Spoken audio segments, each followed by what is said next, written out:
سورہ یاسین شریف پارہ نمبر 23 آیا کریمہ نمبر 22، 23 اور 24۔ نحمدہ ونصلی ونسلم علی رسولہ الکریم، اما بعد فاعوذ باللہ من الشیطان الرجیم، بسم اللہ الرحمن الرحیم۔ وما لی لا اعبد الذی فطرنی والیہ ترجعون، ااتخذ من دونہ آلہۃ ان یردنی الرحمن بدر لا تغنی عنی شفاعتہم شیئا ولا ینقذون، انی اذا لفی ضلال مبین۔ صدق اللہ العظیم۔ وما اور کیا، لی یا مجھے ہے، لا اعبدو کہ نہ میں عبادت کروں، الذی اس کی، فطرنی جس نے مجھے پیدا کیا، و الیہ اور اسی کی طرف، ترجعون تم سب لوٹائے جاؤ گے۔ اتخذ کیا میں بنا لوں، من دونہ اس کے سوا، آلہۃن کوئی اور معبود، ان یردنی الرحمن اگر رحمان مجھے، بدرن پکڑ لے کسی مشکل میں، لا تغنی تو نہ فائدہ دے گی، انی مجھے، شفاعتہم ان کی شفاعت، شیئن کسی چیز کا بھی، ولا ینقذون اور نہ وہ مجھے چھڑا سکیں گے، انی بے شک میں، اذن اس وقت، لفی ضلال مبین کھلی گمراہی میں ہوں۔ جب حبیب نجار اپنی قوم کے پاس پہنچے اور اپنی قوم کے پاس جب تبلیغ کرنے لگے تو قوم نے ایک سوال کیا کہ حبیب کیا تم بھی ان نبیوں کی اور ان پیغمبروں کی اور ان رسولوں کی صداقت پر یقین رکھتا ہے اور تو نے ان کا دین قبول کر لیا ہے؟ اب اصول دیکھیے، اصول یہ ہوتا ہے کہ خطاب یہ کرنا چاہیے تھا کہ کیا ہو گیا تمہیں، اپنی قوم کو، کہ تمہیں کیا ہو گیا ہے کہ تم اس اللہ کی عبادت کیوں نہیں کرتے جس نے تمہیں پیدا کیا؟ لیکن اس میں کیا تھا، اس میں اگر یہ جملے بولتے حبیب نجار تو پھر قوم کو فکری اور اعتقادی لحاظ سے غلط اور خطا وار کہہ رہے تھے، اور جب آپ کسی کو شروع سے ہی غلط کہہ دیں تو وہ غصے میں آ جاتا ہے، پھر وہ آپ کی بات پر دھیان نہیں دیتا۔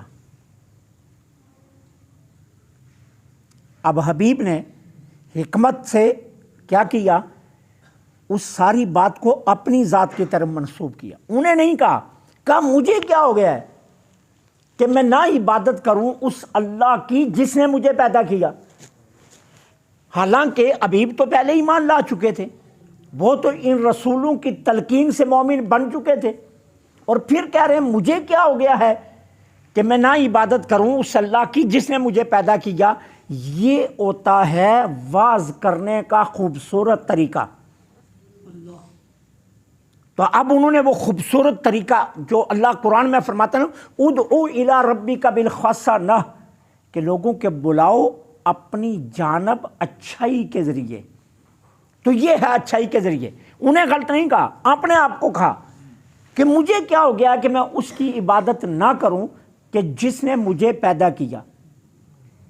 اب اگلی حکمت دیکھیے، وَإِلَيْهِ تُرْجَعُونَ اور اسی کی طرف تم لوٹائے جاؤ گے۔ کہا دیکھو سیدھی سی بات ہے، تم اپنے لیے جو مرضی راستہ چننا چاہتے چن لو، مجھے کوئی اعتراض نہیں ہے، لیکن میں اپنے پروردگار کی نافرمانی ایک بال کے برابر بھی نہیں کر سکتا، میں حکم عدولی نہیں کر سکتا، میں سرتابی نہیں کر سکتا۔ کیوں؟ ایک بات تمہیں سمجھانے لگا، اور وہ بات کیا ہے؟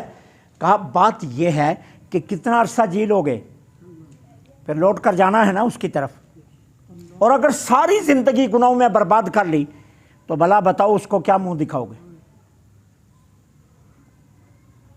پھر اس کا سامنا کیسے کرو گے؟ ہمت ہے پھر اس کا سامنا کرنے کی؟ کتنا جی لو گے؟ جتنا مرضی جی لو، لیکن یہ بات یقینی ہے تم بتوں کو پوجو یا کے ستاروں کو پوجو، آگ کو پوجو یا درختوں کو پوجو، ایک خدا کے بجائے کئی خداؤں کو پوجو، لیکن موت سے تو نہیں نہ بچ سکو گے۔ اور میں نے آپ کو پہلے بھی بتایا تھا، دنیا میں آپ کو خدا کے منکر ملیں گے لیکن موت کا منکر کوئی نہیں ملے گا۔ پوری دنیا میں آپ کو موت کا منکر کوئی نہیں ملے گا۔ جتنے مذہب باطل ہیں، جتنے ادیان باطل ہیں، وہ بھی موت کو تسلیم کرتے ہیں، تو موت کا منکر تو پوری دنیا میں کوئی نہیں ہے۔ اب کہا جب اس کی طرف لٹائی جاؤ گے تو پھر بتاؤ، اگر ساری زندگی گناہوں میں گزری تو پھر اس کا سامنا کیسے کرو گے؟ کیا منہ دکھاؤ گے؟ اقبال اسی لیے کہتا ہے نا، تو غنی از ہر دو عالم من فقیر، روز معاشر عذر ہائے من پذیر، کر حسابم را تو بینی ناگزیر، ز نگاہ مصطفیٰ پناہ بگیر۔ اقبال کہتا ہے مالک میری پہلی درخواست یہ ہے کہ تو کریم ہے، اس لیے مہربانی فرما دینا اور میرے گناہوں سے درگزر کرنا، اور اگر تو سمجھے کہ اقبال کا حساب لینا ضروری ہے تو پھر ایک مہربانی کرنا، حضور کی نگاہ سے دور لے جا کر میرا حساب لینا۔ کہ اگر حضور کے سامنے میرا نامہ اعمال کھل گیا تو میں کیا منہ دکھاؤں گا کہ میں آپ کا امتی؟ پھر میرے پاس منہ دکھانے کے لیے کچھ نہیں ہوگا۔ تو ابی بن نجار نے بھی یہی کہا، الیہ ترجعون۔ اب یہاں ایک اور بات سمجھیے، عبادت کرنے والے لوگ تین قسم کے ہوتے ہیں۔ ایک وہ ہوتے ہیں جو اس لیے عبادت کرتے ہیں کہ وہ مالک ہے اور میں اس کا مملوک ہوں، اور مملوک کا کام کیا ہے؟ مالک کی اطاعت کرے، وہ اس کا بدلہ دے یا نہ دے۔ یہ اعلیٰ ترین درجہ ہے، جہاں کوئی لالچ نہیں۔ کیوں؟ میری ڈیوٹی ہے، کیونکہ وہ میرا مالک ہے، میں نے اس کی اطاعت کرنی ہے۔ اب اس پر مجھے کوئی انعام دیتا یا نہیں دیتا، مجھے اس سے کوئی غرض نہیں، مالک جب وہ ہے۔ دوسرے وہ لوگ ہوتے ہیں کہ اس لیے عبادت کرنی ہے کیونکہ اس نے نعمتیں دی ہیں اور دے رہا ہے اور دیتا رہا ہے اور دے گا، اس لیے کر رہے ہیں۔ اور تیسرے وہ لوگ ہوتے ہیں جو جزا اور سزا سے بچنے کے لیے عبادت کرتے ہیں۔ اب حبیب نجار نے اپنے آپ کو پہلے درجے میں بیان کیا۔ کیا کہا؟ کہا میں تو اس لیے اس کی عبادت، کیا ہے کہ میں نہ عبادت کروں؟ کیوں کہ مجھے اس نے پیدا کیا، جب پیدا اس نے کیا تو میرا مالک وہ ہے اور میں اس کا مملوک ہوں، اور میری مجال میں اپنے مالک کے خلاف چلا جاؤں۔ اور ان کا چونکہ کفار تھے اس لیے ان کے ذہن کے مطابق کہا الیہ ترجعون۔ دیکھو جزا اور سزا سے بچنا چاہتے ہو نا، لوٹائی جاؤ گے اس کی بارگاہ میں، اور جزا اور سزا سے بچنا چاہتے ہو نا تو پھر ایک طریقہ یہ ہے کہ اس کی اطاعت کرو۔ یارو اعلیٰ درجے میں نہیں آنا چاہتے تو ادنا درجے میں تو رہو نا، سزا اس نے دینی ہے تو سزا سے بچنے کے لیے کوئی راستہ تو ڈھونڈو نا۔ کہ اس لیے کہا الیہ ترجعون، اس کی طرف سب لوٹائے جاؤ گے۔ اچھا پھر ایک اور بات بتاؤ، اتخذ من دونہ آلیہ، اگر بالفرض میں تمہاری یا میری قوم مان لوں، جس طرح تم بتوں کو پوجتے ہو میں بھی اس کو چھوڑ کر کوئی اور معبود بنا لوں، اتخذ میں بنا لوں من دونہ ہی، اس کے سوا آلہۃ کوئی معبود۔ تو ایک بات بتاؤ، اگر میرا رحمان رب مجھے کسی مصیبت میں مبتلا کر دے، بیمار کر دے، کسی آزمائش میں ڈال دے، کسی تکلیف میں ڈال دے، کسی بڑی مصیبت میں امتحان میں ڈال دے، لا تغنی انی شفاعتہم، تو جن کو تم پوجتے ہو ان کی سفارش تو کوئی فائدہ نہیں دے گی نا، کچھ دے گی سفارش؟ پھر مجھے ایک بات بتاؤ، میں بے وقوف بن جاؤں کہ رب حقیقی کو چھوڑ کر بے بس، ضعیف، مجبوروں اور کمزوروں کی عبادت شروع کر دوں کہ جن کی سفارش بھی کوئی فائدہ نہیں دے سکتی؟